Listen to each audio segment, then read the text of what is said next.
Atom fertility Sri Rama Navami సందర్భంగా ultrasound IUI AMH పై 50%, IVF పై 25% తగ్గింపు. ఈ ఆఫర్లు కొత్త పేషెంట్స్ కి మాత్రమే. నమస్తే, వెల్కమ్ టు సుమన్ టీవీ. నేను మానస. ఈరోజు మనతో పాటు ఉన్నారు ప్రముఖ జ్యోతిష్యులు, అలాగే ఎనర్జీ వాస్తు స్పెషలిస్ట్, శ్రీ విద్య ఉపాసకులు శ్రీమతి జయప్రద గారు. వారితో మాట్లాడదాం, ఆధ్యాత్మిక విషయాలెన్నో మాట్లాడుకుందాం. నమస్కారం అమ్మ. నమస్తే అమ్మ. శ్రీమాత్రే నమః. అమ్మ, ఇప్పుడు అక్షయ తృతీయ రాబోతోంది. అందరూ కూడా ఆ రోజున బంగారం కొనడానికి ఇంట్రెస్ట్ చూపిస్తూ ఉంటారు. ముందు నుంచే ఆ రోజు కోసం ప్లానింగ్ చేసుకుంటూ ఉంటారు. అయితే పూర్వకాలంలో అక్షయ తృతీయ ఏ విధంగా జరిగేది? అక్షయ తృతీయ రోజు ముఖ్యంగా ఎటువంటి పూజా విధానాన్ని పాటిస్తూ ఉంటారు? తప్పకుండా నాన్న, చాలా మంచి ప్రశ్న. ఎందుకంటే బంగారం కొనడం అనేది ఒక పద్ధతిగా మనం ఏర్పాటు చేసేసుకొని అక్షయ తృతీయ రాగానే మనం కొనుక్కోవాలంటే అది చాలా మంచిదే. ఒక ఇన్వెస్ట్మెంట్ కింద మనకి అది ఉపయోగపడుతుంది. కొనుక్కోవడం అనేది కూడా అది దానికోసం దాచిపెట్టుకొని కొనుక్కునే వాళ్ళు కూడా ఉన్నారు. అక్షయ తృతీయ రోజు కొంటే అదృష్టం కలిసి వస్తుంది, అక్షయంగా అవుతాయి అని చెప్పిన వాళ్ళు కూడా ఉంది. అది చేయొచ్చు. కాకపోతే అక్షయ తృతీయ రోజు చేసే విధానాలు వేరున్నాయి. అయితే అక్షయ తృతీయ అనేది ఎందుకు వచ్చింది అంటే ఎప్పటికీ క్షీణించింది అని అర్థం. అంటే ఏంటంటే ఎప్పటికీ కూడా అది పెరుగుతూ ఉంటుంది, మంచి చేస్తే ఆ మంచి పెరుగుతూ ఉంటుందని. సో పూర్వం ఏంటంటే అక్షయ తృతీయ రోజు అన్నదానం, తర్వాత కన్యాదానం, వస్త్రదానాలు ఇలా చేస్తుండేవాళ్ళు. ఎందుకంటే అది ఏ రోజుకైనా ఆ కుటుంబాలు కలిసి వచ్చే అవకాశం ఎక్కువగా ఉంటుందని అలాగా దానాలు అనేది ఎక్కువగా చేసేవాళ్ళు అక్షయ తృతీయ రోజు.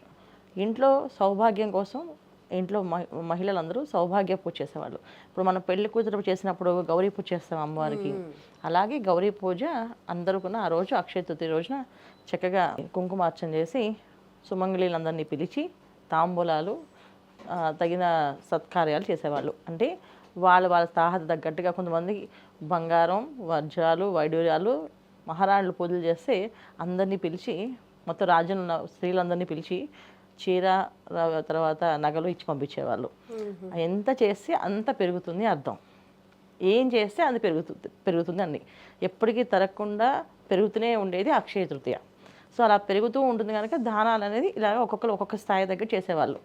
ఇంట్లో అందరూ స్త్రీలు పూర్వం ఏంటంటే సౌభాగ్యం కోసం ఎక్కువ, ఎందుకంటే ఎప్పటికీ తరగంది, ఎప్పుడు మనకు కావాల్సింది, ఎప్పుడు మనం నిండుగా కనిపించేది సౌభాగ్యం. అది కావాలని అందరు మహిళలు కోరుకునేవాళ్ళమే. ఆ పూజ చేసేవాళ్ళమే. అమ్మవారికి, గౌరీ అమ్మవారికి చక్కగా కుంకుమార్చన అక్షయ తృతీయ రోజున లక్ష్మీ అమ్మవారికి, గౌరీ అమ్మవారికి లక్ష్మీ సహస్రనామంతో కానీ, అదే గౌరీ అష్టోత్తరం కానీ, లలితా సహస్రనామంతో కానీ పూజ చేస్తారు. ఇంట్లో అందరినీ పిలిచి మహిళా మండలందరూ కూర్చొని లలితా సహస్రనామ పారాయణ చేస్తారు. అలాగే కొంతమంది విష్ణు సహస్రనామ పారాయణ చేస్తారు. అంటే ఇక్కడ కొంతమంది లలితమ్మని ఉపాసించే వాళ్ళందరూ లలిత సహస్రనామం, కొంతమంది విష్ణు ఆరాధించే వాళ్ళందరూ విష్ణు సహస్రనామ పారాయణ చేసి చక్కగా అన్నదానం అంటే భోజనం కార్యక్రమాలు చేసేవాళ్ళు. ఇది అక్షయ తృతీయ రోజు చేయాల్సిన విధి విధానాలు. అయితే పూర్వం ఏంటంటే స్త్రీలు ఉల్లాసంగా సంతోషంగా ఉండాలని, వాళ్ళకి ఏదైనా మొహంలో ఆనందం కావాలి అంటే ఏదైనా కొత్తగా కనిపిస్తే కదా ఆనందంగా, ఇది బాగుంది, ఇది కావాలనుకుంటాం. సో వస్త్రాలు అనే కంటే కూడా నగల మీద ఎక్కువ వ్యామోహం ఉండేది. ఎందుకంటే పూర్వం మనకి 7 వారాల నగలు ఉండేవి. సో 7 వారాలకి సరిపోయే నగలు వేసుకుంటూ ఉండేవాళ్ళు. సోమవారం అయితే చంద్రహారాలు, ఆదివారం అయితే మనం చక్కగా సూర్యహారాలు అని చెప్పి ఇలా వాటికి పేర్లు కూడా ఉండి ఆ హారాలు వేసుకునేవాళ్ళు. అలాగే పగడాలు మాల, రత్నాల మాలలు, అన్ని మాలలు వేసుకుంటూ ఉండేవాళ్ళు. మంగళవారం పూట పగడాల మాల వేసుకుంటూ ఉండేవాళ్ళు. సో ఏదైనా కొనుక్కోవాలంటే అక్షయ తృతీయ ఏ రోజు వస్తుందో, ఈ రోజైతే నేను వజ్రాలు కొనుక్కోవచ్చు, ఈ రోజైతే నేను పగడాలు కొనుక్కోవచ్చు అనుకుని సరే కొనిస్తే వాళ్ళు ఆనందంగా ఉంటారు. వాళ్ళ ఆనందం మించింది ఏం లేదు కదా ఇంట్లో. అందుకని ఆ భక్తులు అలాగా కొనిచ్చేవాళ్ళు బంగారాన్ని. అది తీసుకొని వీళ్ళు ఆ రోజంతా వేసుకొని మురిసిపోతూ ఆనందంగా ఉండేవాళ్ళు. కనుక ఎప్పటికీ పెరుగుతూ ఉండేది, అంటే ఆనందం పెరుగుతూ ఉంటుంది.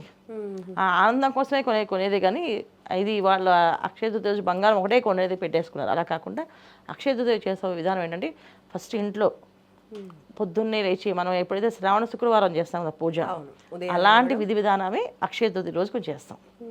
చక్కగా ఉదయం లేవగానే తలంటూ స్నానం చేసి చక్కగా ఇంటి గుమ్మానికి పసుపు ముగ్గులు అన్నీ వేసి రంగవల్లిలాగా వీలైతే మంచి రంగులు వేసి ముగ్గు వేసి గుమ్మానికి తోరణాలు కట్టి ఇంట్లో అందరూ పట్టు వస్త్రాలు కట్టుకొని అమ్మవారి దగ్గర కూర్చొని చక్కగా లలితా సహస్రనామం కానీ విష్ణు సహస్రనామం కానీ చేయడం, లేదా లక్ష్మీ అష్టోత్తరం కానీ చేయడం చేసి చక్కగా పాయసాన్ని నైవేద్యం పెట్టి ఇంటికి ముత్తైదుని పిలిచి తాంబూలాలు ఇవ్వాలి. సో అలా చేసుకునేది అక్షయ తృతీయ పూజ. సాయంకాలం చంద్రుని చూసి నమస్కారం చేసి చంద్రుడి దగ్గర కూడా కాస్తంత నీళ్లు హారగా పోసి దండం పెట్టుకుంటారు. సో ఇది అక్షయ తృతీయలో చేయాల్సింది. ఇది చాలామంది ఇంట్లో కొంతమందికి వివాహాలు కాని కన్యలు ఉంటే సో వాళ్ళ చేత కాస్త తాంబూలాలు అమ్మవారికి ఇప్పించి తులసి దగ్గర పూజ చేపిస్తారు. నెక్స్ట్ వచ్చే సంవత్సరం కల్లా నేను సౌభాగ్యవతిగా పూజ చేయాలని నీకు అని చెప్పి ఆవిడ దగ్గర కన్నెపిల్లగా పూజ చేసిన అమ్మాయి సౌభాగ్యవతిగా నేను పూజ చేయాలని మొక్కుకుంటుంది మళ్ళీ అక్షయ తృతీయ వచ్చినప్పటికి. సో అందుకని అలాగా చేపిస్తారు, తులసమ్మ దగ్గర పూజ చేపిస్తుంటారు. కొంతమంది అంటే మగపిల్లలతో చేత ఏంటంటే ఆ రోజు వస్త్రదానం చేపిస్తారు, తర్వాత విద్యాదానం చేపిస్తారు, పుస్తకాలు పంచడము, పెన్నులు ఇవ్వడము, తర్వాత వస్త్రాలు ఇవ్వడము చేస్తే ఏంటంటే ఇటువంటి వస్త్రాలకి అన్నపానాలకి లోటు లేకుండా ఉంటుంది. ఇప్పుడు మగపిల్లల కంటే ఏంటి లైఫ్లో కెరియర్, వాళ్ళు ఉద్యోగం సంపాదిస్తారు కదా, బట్టలైనా అదే రోజున వాళ్ళు ఏది కొనుక్కోవాలన్నా డబ్బు కావాలి కదా. సో అందుకని అంటే వాళ్ళ చేత ఈ దానాలు చేపిస్తుండేవాళ్ళు ఎక్కువగా. వాళ్ళ చేత పంచేవి ఏంటంటే పుస్తకాలు పంపించే అందరికి ఇచ్చేవాళ్ళు, అలాగే బట్టలు అందరికి ఇప్పించేవాళ్ళు. సో మనకు వచ్చింది మనతో పాటు కాకుండా 10 మందికి ఇవ్వాలి అని నేర్పించేవాళ్ళు పిల్లలకి. సో అలా చిన్నపిల్లలు వాళ్ళు అలా అలవాటు వాళ్ళని నేర్చుకునేవాళ్ళు. ఇంట్లో లడ్డూలు చేసి ఆ రోజు లడ్డూలు అందరికీ తీపి పదార్థం తినిపించేవాళ్ళు. ఎందుకంటే స్నేహం ఎప్పుడు తీయగా ఉండాలి, ఎప్పుడు మాటలు తీయగా ఉండాలి, నోట్లోంచి ఎప్పుడు ఏది మాట్లాడినా అది తీపిగా ఉండాలి తప్ప చేదుగా ఉండకూడదని ఆ రోజు తీపి పదార్థాలని చేసి దాన్ని ఇవ్వడము పంచడం చేస్తారు. ఇలా ఇది చేసుకుంటూ వెళ్ళేది అక్షయ తృతీయ. అంటే ఇన్ని వ్యవహారాలను పక్కన పెట్టేసి ఇవాళ మనం ఒక్కడానికి వెళ్తున్నాం. ఎక్కువగా అక్షయ తృతీయ అన్నప్పుడు కూడా లక్ష్మీదేవిని పూజించడం అనేది చూస్తూ ఉంటాం కదమ్మా. అవును. మరి ఈ రోజు లక్ష్మీదేవి పూజా విధానం ఏ విధంగా చేసుకోవచ్చు అంటారు? ఏ టైంకి చేసుకుంటే మంచిది? గడియలు కూడా ఉంటాయి కదా. తప్పకుండా అమ్మా. అంటే లక్ష్మీ అమ్మవారికి గడియలు అంటే మనకి ఆవిడ చంచల స్వభావం, అంటే నిలకడగా నిలబడదు, ఆవిడ వెళ్ళిపోతుంటుంది. అందుకని ఏమంటే ఆవిడని మనకి వశం చేసుకోవాలన్నా తెల్లవారుజామునే లేచి 6 గంటలకల్లా గుమ్మం దగ్గర ప్రతి గుమ్మం చూస్తుందంట. ఏ గుమ్మం నచ్చితే ఆ గుమ్మంలోకి వెళ్తుంది ఆవిడంట. సో అందుకని గుమ్మం దగ్గర అంటే శ్రావణ శుక్రవారం మనం ఎలా పూజ చేస్తాం అది చేయాలి అన్నది. ఎందుకంటే శ్రావణ శుక్రవారం రోజే మాత్రం గుమ్మానికి మంచి అందమైన ముగ్గులు చక్కగా వేసి గుమ్మ పసుపు రాసి అటు ఇటు నిమ్మకాయ చెక్కలు పెట్టి కలసంలో నీళ్లు పోసి ఒక పుష్పం పెట్టి అలా ఏ ఇంటికి గుమ్మం ముందు పూర్ణ కలసంతో ఆహ్వానం ఉంటుందో ఆ ఇంట్లో వస్తుంది. అంటే ఏం చేయాలి మనం అంటే తెల్లవారుజామున లేచి శుభ్రంగా తలంటు పోసుకొని ఆ రోజంతా ప్రశాంతంగా ఇంట్లో ఎవరిని అరవకుండా తిట్టకుండా మాట్లాడకుండా మౌనంగా నవ్వుతూ చక్కగా గుమ్మంలో ముగ్గు వేసి ఆ గుమ్మం దగ్గర ఒక నిమ్మకాయ కోసి ఒక చెక్కని పసుపులో ముంచి ఇంకో చెక్కని కుంకుమలో ముంచి తీసుకుని అటు రైట్ సైడ్లో ఉన్నదేమో అదే మనకి కుడిపక్క భాగాలనేమో కుంకుమ రంగు, ఎడం పక్క భాగంలో పసుపు రంగు, ఈ 2 పెట్టి. అంటే గుమ్మం బయట నుంచి చూడాలమ్మా? ఇది గుమ్మం మీదే అన్నవి, గుమ్మం మీదే, గుమ్మం మీదే. కానీ కుడివైపు ఎడమవైపు అనేది ఏ విధంగా చూడాలి? గుమ్మం బయట నుంచి చూడాలా, లోపల నుంచి చూడాలా? లోపల నుంచేనన్నా, లోపల నుంచి, బయట నుంచి కాదు, లోపల నుంచి పెట్టాలి. కుడివైపు పసుపు, ఎడమవైపు కుంకుమ పెట్టి పూర్ణ కొలుస్తాం. అంటే చిన్న రాగి చెంబులో నీళ్లు పోసి పుష్పం వేసి ఈశాన్యములో పెట్టారు. పెడితే ఏ ఇంట్లో అలా పొద్దున్నే అలా చేసి ఆ ఇల్లాలు చక్కగా జడ వేసుకొని ఆ తల్లో పువ్వులు ఉండాలి. ఆ రోజు తల్లో పువ్వు లేకుండా ఉండకూడదు, ఏదో ఒక పువ్వేనే పెట్టుకోవాలి తల్లో. అలా మామూలుగా అయితే పూర్వం మనకి మల్లెపూలు, జాజి పూలు పొద్దున్నే పెట్టేసుకునేవాళ్ళు కదా. సో కనీసం ఒక పువ్వేనే పెట్టుకోవాలి. అలా పువ్వు పెట్టుకొని ఆ ఇంట్లో చక్కగా కాళ్ళకి పసుపు రాసుకొని పట్టీల శబ్దం ఉండాలి ఇంట్లో. ఎక్కడ గజ్జల శబ్దం వస్తుందో ఆవిడ ఆ రూపంలో అక్కడ వస్తుంది.